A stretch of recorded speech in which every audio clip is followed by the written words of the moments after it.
BJP ಸರ್ಕಾರಕ್ಕೆ BJP ಸರ್ಕಾರಕ್ಕೆ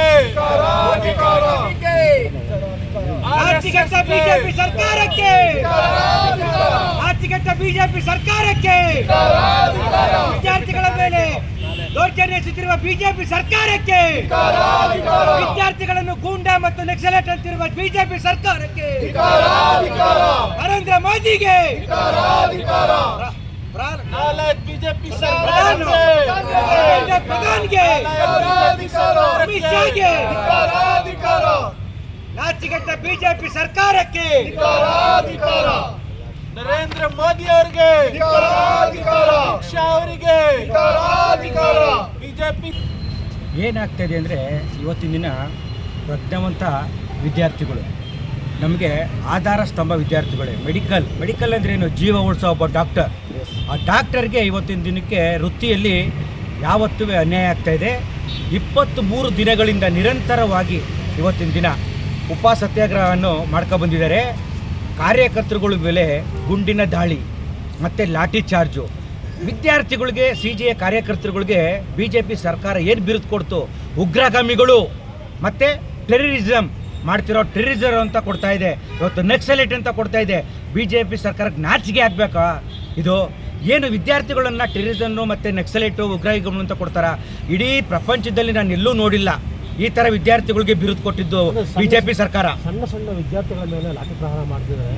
ಇದೇನು ಮಾನವೀಯತೆ ಇಲ್ಲ ಅಂತ ಇದೆಯಾ? ಮಾನ್ಯತೆ ಇಲ್ಲ ಅನ್ನೋದಕ್ಕಿಂತನೂ ವಿದ್ಯಾರ್ಥಿ ಸಚಿವರಾದಂಥ ಪ್ರಧಾನವ್ರಿಗೆ ಮಾನ ಮರ್ಯಾದೆಯೇ ಇಲ್ಲ. ಏನಕ್ಕೆ ಮಾನ ಮರ್ಯಾದೆಯಿಂದ ಸೋರಿಕೆ ಆಗ್ತಾಯಿದೆ. 2014ರಿಂದನೂ ಇದುವರೆಗೂ ಏನೂ ಕ್ರಮ ಕೈಗೊಂಡಿಲ್ಲ. ದಿನನಿತ್ಯ ಈ ಸೌತು ಅಂದರೆ ನಮ್ಮ ಈ ಭಾಗದಲ್ಲಿ ಎಲ್ಲರೂ ಶೋಷಣೆಗೆ ಒಳಗಾಗ್ತಿದ್ದಾರೆ. ಈ ಕೇಂದ್ರ ಸರ್ಕಾರದಲ್ಲಿ ಆಗಂತ ಇದು ಅಘಾತ ಅಂತ ಸುದ್ದಿಗಳು. ಇದು ಏನಕ್ಕೆ ಮಾಡ್ತಾ ಇದ್ದಾರೆ ಈ ಥರ ಅಂತ ನಮ್ಮ ಇಲ್ಲಿ ಆದಂಥ BJP MPಗಳು MLAಗಳಾಗಲಿ ಯಾರು ಮುಖ್ಯಮಂತ್ರಿಗಳಾಗಲಿ ಅವ್ರು ಯಾರು ಇದ್ರ ಬಗ್ಗೆ ಒಂದು ಚೂರು ವಿಚಾರನ ಎತ್ತುತ್ತಾನೆ ಇಲ್ಲ, ಕಾಚಾರನ ಎತ್ತುತ್ತಾ ಇಲ್ಲ.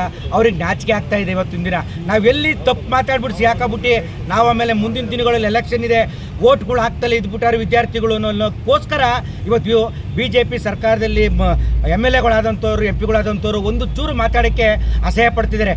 ನಮಗೆ ಇವತ್ತು ಭಾಳ ಬೇಜಾರಾಗ್ತಿರೋ ವಿಚಾರಗಳು ಏನು ಅಂದರೆ ನಮಗೆ ಅನ್ಯಾಯ ಆಗ್ತಾಯಿದೆ. ಇದಕ್ಕೆ MLAಗಳು MPಗಳು ದಯಮಾಡಿ BJPಯವರು ಇದಕ್ಕೆ ಉತ್ತರ ಕೊಡಬೇಕು. ನೀವು ಯಾಕೆ ನೀವು ಸುಮ್ಮನೆ ಕೂತಿದ್ದೀರಾ? ಇದನ್ನು ನೀವು ಹೇಳಿ. ಏನು ಕೇಳ್ತಾ ಇಲ್ಲ ನೀವು. ಬೇರೆದಕ್ಕೆ ಆಗ್ಬಿಟ್ರೆ ಕಂಬಳಕ್ಕೊಂದು ಪಟಕ್ಕನ್ನು ಎತ್ಕೊಬಿಟ್ರಿ, ಇದಕ್ಕೂ ಹೇಳ್ತಾ ಇಲ್ಲ. ಇವು ಸೋರಿಕೆ ಆಗ್ತಿರೋ ವಿದ್ಯಾರ್ಥಿಗಳ ಭವಿಷ್ಯ ಇದು. ಭವಿಷ್ಯಕ್ಕೋಸ್ಕರ ವಿದ್ಯಾರ್ಥಿಗಳು ಎಷ್ಟು ವರ್ಷದಿಂದ ಕಷ್ಟಪಟ್ಟಿರ್ತಾರೆ. ಆ ಕಷ್ಟಪಟ್ಟಿರೋ ವಿದ್ಯಾರ್ಥಿಗಳಿಗೆ ಇವತ್ತಿನ ದಿನ ನೀರು ಪಾಲು ಮಾಡ್ತಿದ್ದೀರಾ ಅಂತ ಇವತ್ತು ಜನಗಳು ನಾವು ಎಲ್ಲ ಮಾತಾಡ್ಕೊಂಡು ಒಂದು ನ್ಯಾಯ ಒದಗಿಸ್ಕೊಡ್ಬೇಕು ಅಂತ CJPಯವರು ಒಂದು 3 ಬೇಡಿಕೆಗಳನ್ನು ಇಟ್ಟಿದ್ದಾರೆ. ವಿದ್ಯಾರ್ಥಿಗಳು ಸತ್ರು ಇವತ್ತು. ಆ ಬೇಡಿಕೆಯಲ್ಲಿ ಒಂದನೇ ಬೇಡಿಕೆ ವಿದ್ಯಾರ್ಥಿಗಳಿಗೆ 1 ಕೋಟಿ ಪರಿಹಾರ ನೀಡಬೇಕು ಕೇಂದ್ರ ಸರ್ಕಾರ ಅಂತ ಇದೆ. ಎರಡನೇದು ಸೋನಾಲ್ ಅವರು ಅವತ್ತು 23 ದಿನಗಳಿದ್ದ ಉಪವಾಸ ಸತ್ಯಾಗ್ರಹ ಇದ್ದರು. ಆಸ್ಪತ್ರೆಗೆ ಸೇರ್ಕೊಂಡಿದ್ದಾರೆ ಅವರು. ಮತ್ತೆ ಈ ಚಳುವಳಿಗೆ ಭಾಗಿಯಾಗಬೇಕು ಅಂತ ಇದೆ. ಎರಡನೇದಾಯಿತು. ಮೂರನೇದು ಪ್ರಧಾನವರು ಇವತ್ತು ರಾಜೀನಾಮೆ ಕೊಟ್ಟು ಮನೆಗೆ ಹೋಗಬೇಕು ವಿದ್ಯಾರ್ಥಿಗಳ ಭವಿಷ್ಯಕ್ಕೋಸ್ಕರ ಅಂತ ಈ 3 ಬೇಡಿಕೆಗಳನ್ನು ಈಡೇರಿಸಬೇಕು ಅಂತ ಈ ಮೂಲಕ ಕೇಳ್ಕೊಳ್ತೀವಿ.